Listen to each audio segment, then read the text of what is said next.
Tim gabungan Polda Aceh dan Bea Cukai menggagalkan upaya penyeludupan narkotika jenis sabu di wilayah perairan Kabupaten Aceh Timur.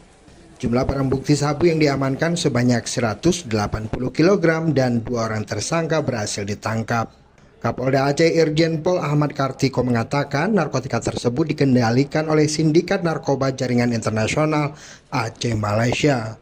Modus penyeludupan dilakukan melalui jalur perairan Aceh.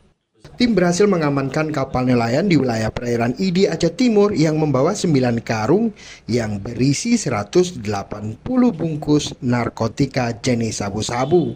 Dalam penangkapan, 3 orang tersangka berupaya melarikan diri dengan cara melompat ke laut.